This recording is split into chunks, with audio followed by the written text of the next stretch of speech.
Okay, this now are the practice problems from lesson 5, and we're going to be working with these. And I'm trying, there it is. Okay, I need my pen, so I'm going to get the black one again. And we have here the absolute value of -4. We know this is an absolute value because we have a number enclosed between two vertical lines. Now remember, absolute value is always positive. So when we do this, we're going to say the absolute value of -4 is +4. And remember, I told you in class the easy way to remember it is that these are like prison bars, and this number 4 has to drop his negative attitude to get out of jail. The absolute value of a positive number is exactly what it is, so it would equal positive 4.2. Okay, now here we have two negative numbers. Remember, when we add numbers that have the same sign, and remember, in algebra now it's no longer arithmetic, doesn't indicate subtraction, we are always adding in algebra. So we're adding a -10 to a -6. It's like going to the mall and spending $10 and then spending another 6. You are minus $16 in your wallet. Okay, now this absolute value is going to be positive. If we just had the absolute value of -16, we just have positive 16 as our answer. But we don't. We have this negative out in front. That stays. You keep that negative out in front. You drop the negative from inside, and it equals -16. Okay, here we have a -14 and a +6. Now remember, I'm going to show you even more in the next page of this.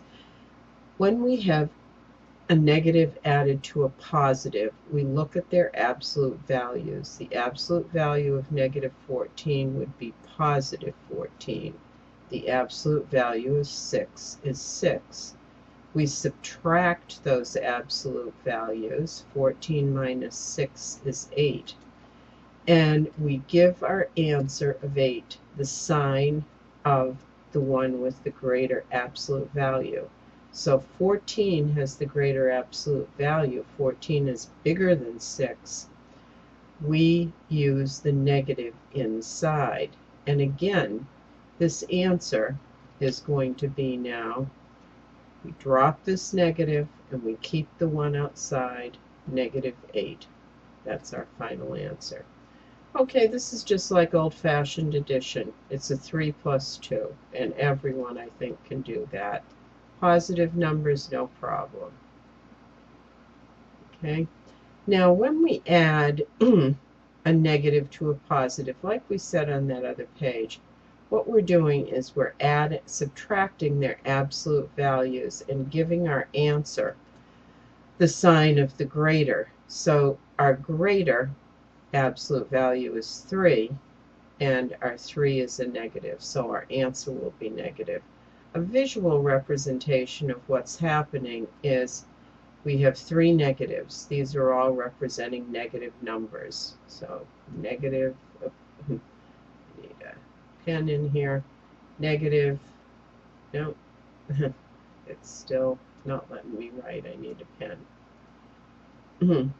Negative, negative, B, that wants to go everywhere, and a negative. All negatives inside of those red balls, circles. And now I want a positive, so I want a plus here. I'll make that black. Every time that we have a positive and a negative, so up here, that's going to go, and we put them together. What happens is that it X's that out. It equals 0.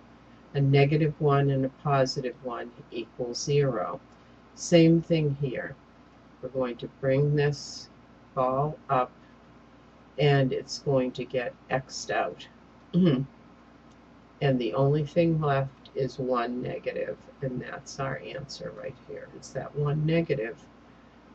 Okay, now, actually, I'm going to keep my pen. Here we have a -5 and a +2. We're going to go over on the sides, subtract their absolute values, and these two are going to equal -3.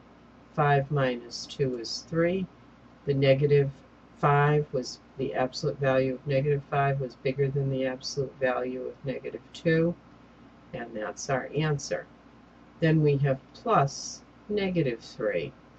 Whenever we add two negatives, we simply add and give our answer the sign of whatever they are. And these two are negative, so 3 plus 3 is 6.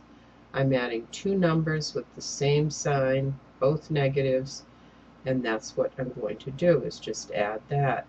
Okay, now my 6 gets added to, I'm down to here, my 6 gets added to a +3, my -6. Again, we're going to subtract our absolute values, and we're going to give our answer the sign of the number with the greater absolute value. That's the end of the problems from lesson 5. Okay.